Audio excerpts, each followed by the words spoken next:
Hello everybody and welcome to day 2 of reacting to matpat till he mentions me in a video. Today we're looking at film theories. Wait, dragons are real? How to Train Your Dragon. I've only seen the first How to Train Your Dragon. That's a joke, obviously. But I need to know this stuff.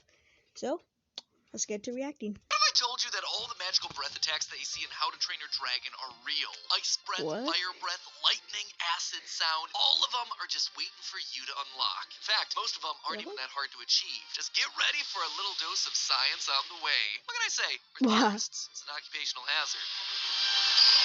Hello, Internet! Welcome to Film Theory, the show that's been drag on you to learn things since 2015. Now, when it comes to fantasy creatures, nothing is quite as iconic as the dragon. And right now, they seem to be undergoing a bit of a renaissance in pop culture. House of the Dragon basically saved the Game of Thrones IP. There are whispers of a new Spyro game in the works. There's the new Dungeons & Dragons movie with a TV show not far behind. And the D&D live stream Critical Role has had 2 seasons of their show adapted into the genuinely fantastic Legend of Vox Machina. Even Universal is starting to get in on the trend, announcing that they're going to go the Disney route by giving How to Train Your Dragon a live-action remake. And that's in addition to the 19 seasons of television that they've already made out of this thing. And so with all this dragon talk going on, I decided to re-binge the entire How to Train Your Dragon series. And of course, my theorist brain started to do the thing that all theorist brains do. It started overanalyzing everything about the film. Specifically, I was fascinated by all the different breath attacks that the dragons in the world seem to have. Sure, you've got yourself your classic fire breath, but over the course of the series, we also learn about dragons who use boiling water, electricity,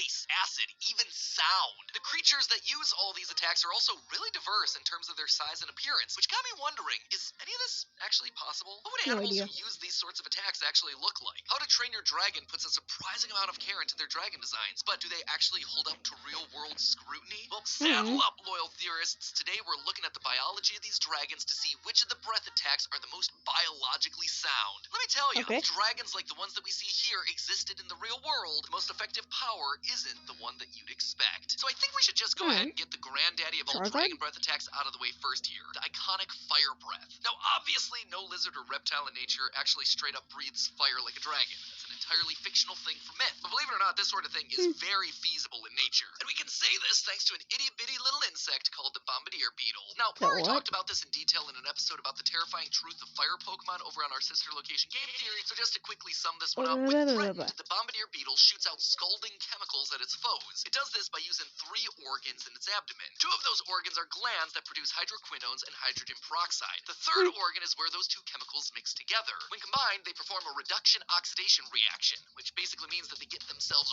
really, really hot. The bombardier beetle then shoots that liquid at whatever threat they perceive. Now, what the bombardier beetle shoots is a heated liquid, which lines up well with the scaldrins that we hear about in How to Train Your Dragon. Scaldrin sprays scalding water at its victim. Extremely dangerous. But what about more actual fire? Well, this same concept could work with a variety of different chemical combinations. For instance, potassium chlorate and ordinary table sugar, when combined with a drop of sulfuric acid, releases large quantities of heat energy in the form of awesome purple flames. Like, legitimately, a purple flame-spewing dragon would be awesome. On the less awesome, but still very biologically feasible side, are farts. You see, in a short we released earlier this week, we took a closer look at the new Dungeons & Dragons movie to see just how its dragon uses fire breath. Based on the footage that we see in the film, you can see that it breathes out a clear gas that it then ignites using a spark in the back of its throat, or just general heat in the world around it. That gas that it's spewing, that's likely methane, a gas that occurs naturally in almost all animals in the form of farts. It's clear, it's flammable,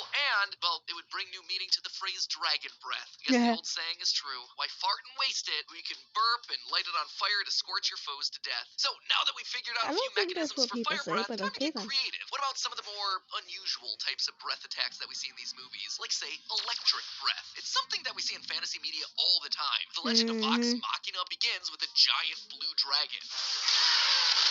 And nothing is more iconic than Yu-Gi-Oh's Blue Eyes White Dragon and its White Lightning attack. Oh yeah. White Lightning attack! Except both of these examples result in one major problem: electricity is unpredictable. Electric charges are created when electrons jump between objects. Since electrons are negatively charged particles, having fewer electrons creates a positive electric charge, and having a bunch of extra electrons creates a negative charge. And when the difference between the positive and the negative get big enough, the electrons jump to balance themselves out, to become neutral again. The problem is, it'll do this with literally anything it can find. The electricity doesn't care. It'll just go to the closest thing that it can trade electrons with. But for an electric breath attack to work, the dragons wouldn't just need to change its electron count, it would also need a way to make sure that its target was the best option to transfer electrons with. And the only way to do that would be by manipulating the amount of electrons the target has. That said, directing lightning can be done. Back in January of 2012, reports started to circulate about the U.S. Army testing a lightning weapon, one that was able to attack using 50 billion watts of energy. How they managed to control the lightning? Using a laser. It was called the Laser-Induced Plasma Channel, or LIPC for short. Basically, how it worked was that a laser would put out a pulse of energy. This pulse had to be incredibly brief, only about 2 trillionths of a second, but that was enough to create a path for the lightning to follow. Before that, in 1993, the U.S. Air Force and Naval Weapons Research Divisions both successfully conducted tests into plasma railguns, devices intended to capture plasma and then launch it in specific directions. Basically, they were trying to weaponize balls of lightning that were hotter than the surface of the sun and could detonate with an explosive force of 5 pounds of TNT on contact, all while discharging an electromagnetic burst that could scramble most electronic devices in the area. And while that was certainly impressive, what was even more impressive was this thing's name, Project Marauder, with Marauder actually being a real acronym that stood for real words that made sense. Get this: magnetically accelerated ring to achieve ultra-high directed energy and radiation. What? Slow clap. Nope, that someone got a raise for coming up with that one. And while both projects did wind up being successful, the only problem were the power demands. They were too high for weapons that had such limited range, which made them impractical, and the projects went away. In short, the best way of making a lightning weapon work for both the military, and by extension our dragon friends, is to get really darn close to the intended target, which then encourages the lightning to jump over to them. And there are creatures that do this exact thing. The most famous of these is obviously the electric eel, which is able to release powerful electric shocks upwards of 650 volts, 5 times more powerful than a standard US wall socket. It then uses those shocks to stun their prey so they can eat them. Believe it or not, this actually lines up really well with what we see in How to Train Your Dragon. Rather than launching targeted lightning beams from his mouth, Toothless is instead able to create smaller electric sparks around its body. What's How to Train Your Dragon again? I'm joking. Potentials all across his own body, resulting in electricity crackling across his skin before lightning from a storm cloud ultimately hits him. In short, How to Train Your Dragon gives us the most realistic portrayal of what a dragon's lightning powers would have to look like in real life. Moving on to the coolest of the attacks that we see in these movies, Ice Breath. See what I did there? I said cool and you thought that I meant cool as in awesome, but I meant literally cool, like from a temperature basis, thermodynamically cool. Just wanted y'all to appreciate the layered nuance that goes into these streamy award-winning scripts. Anyway, in How to Train Your Dragon 2, we meet the Bewilder Beasts, giant dragons that breathe out super cooled liquid that's able to freeze on contact. Now, know what you're saying? A reptile that breathes ice. Sounds impossible. And you're not wrong. As cold-blooded animals, reptiles and ice just don't mix all that well. Ever seen a lizard just out in the wild, hanging out in a rock, baking in the sun? It's doing that to get heat from the rock in the sun to regulate its body temperature, somewhere between 12.5 to 35 degrees Celsius or 54.5 to 95 degrees Fahrenheit, depending on what animal you're talking about. Much higher than the temperature of ice. But if we stop and take a look at how the Bewilder Beasts act in the movie, we can actually find a scientifically feasible explanation for this breath weapon. In fact, it would actually function very similarly to fire breath, except in reverse. You see, explosions and fire, well, those are exothermic reactions. They're chemical reactions that release a ton of heat. To create ice breath that freezes on contact, our dragons would need to create the exact opposite reaction than that. An endothermic reaction, where the reactants absorb heat energy from their surroundings, thereby making things colder. And we actually have the perfect example of this in our day-to-day lives using instant ice packs. If you've ever gotten into an injury, these things are clutch. And the beauty of them is that they're just super simple. The liquid inside the cold pack is just water. Easy. But inside the water is another tube that contains ammonium nitrate, a common ingredient of fertilizer. When you bend the ice pack and cause the inner tube to break, that ammonium nitrate salt salt dissolves into the water around it to create an endothermic chemical reaction that absorbs heat. This reaction then causes the water to cool down and the pack becomes ice. Now just look at the Wow. wildebeest as he breathes. He's breathing out a liquid that freezes into ice on contact. Just like with the fire breath, the dragon could store water in one side of its body and the ammonium nitrate in another. That would then allow the dragon to keep a stable internal body temperature despite being a cold-blooded creature. The chemical reaction that creates the ice isn't happening until after it breathes out This those guy two puts a lot of reactants. work It's a into his cool videos. attack that would be powered by even cooler science. And heck, if the animal needed more protection, maybe it's insulated with layers of blubber like some ancient reptilian dinosaurs had. That would explain why the bewilderbeasts are just so naturally big. But now let's switch gears into something completely different. Something that really starts to get us out of the realm of fantasy. In the original How to Train Your Dragon, the Thunder Drum Dragon uses a sound-based breath weapon. When startled, the thunder drum produces a concussive sound that can kill a man at close range. Surprise, we already have animals in the real world that use sound like a gun. Case in point, the pistol shrimp. This little guy is no What? joke, and its power comes from this massive claw. When it wants to intimidate an opponent, attack prey, or even burrow into a rock, it's able to snap the claw shut quickly enough to shoot an air bubble at whatever it's aiming at. At long ranges, that makes a loud, scary sound, but at short range, it can stun or flat out kill any other small shrimp or fish. Again, exactly like what we hear about with the thunder drum. Produces a concussive sound that can kill a man at close range. And when you look at the science here, it's easy to see how they're so lethal. The snap of the claw produces a sound that can reach 218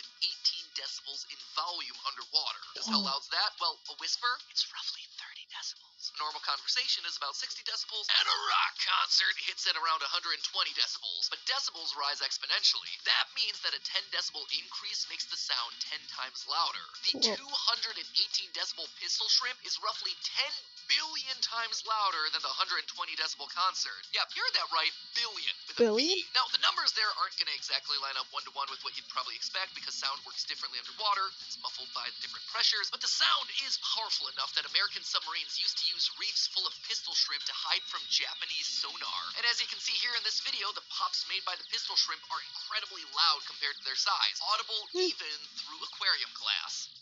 If a dragon were able to reproduce this sort of attack above the water, maybe by snapping its jaw shut quickly, it would be devastating. And as an added bonus, we see in How to Train Your Dragon that the dragons rely on sound as one of their primary senses while hunting. Noise! Make lots of it to throw off a dragon's aim! So not only would the sound potentially be deadly, but it's also going to be devastating for any opponent's navigational abilities. Which brings us now to one of the easiest attacks to explain using science, acid breath. In How to Train Your Dragon 3, the villainous Grimmel has several tamed Death Gripper dragons that spew acid that's able to corrode through almost anything it touches. Now, while the strength of the Death Gripper acid is definitely cranked up to 11 for the movies, this sort of offensive ability is pretty darn common across the animal kingdom. Several insects, like termites, ants, and scorpions, are able to spray or sting with acid, while many species of cobra are just able to accurately spew their acidic venom several feet away. Even some birds, like the fulmar petrel and turkey vulture, can vomit up stomach acid and use it as a projectile weapon. That is pretty darn gross. It is also pretty darn similar to what we see the Death Grippers do in the movies, so don't really need to explain it much further than that. So as it turns out, these sorts of breath weapons are shockingly plausible in real life. There are real-world animals out there right now using these very attacks, like the pistol shrimp and the spitting cobra. And if they're not using the exact attack, then they're using mechanisms that are pretty darn close to what we see happening in fantasy media, like with the bombardier beetle and the electric eel. But you know what they say,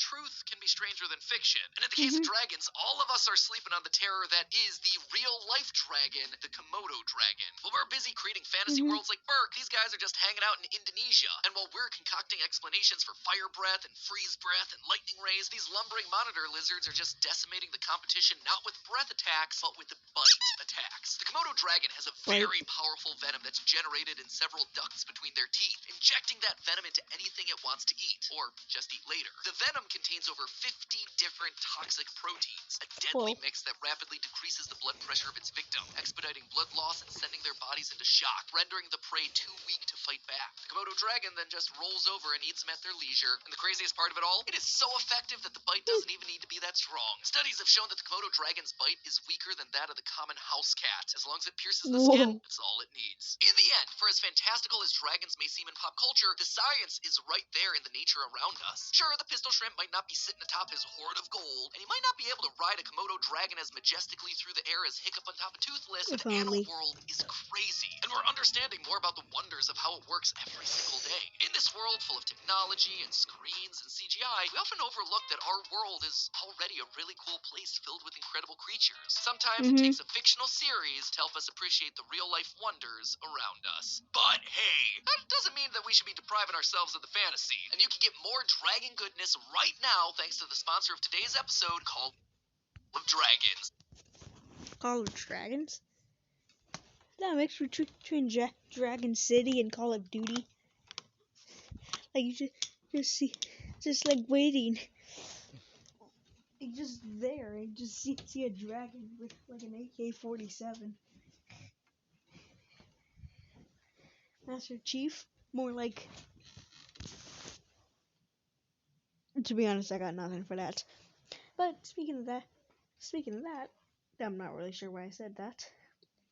I guess it's just about time to wrap things up.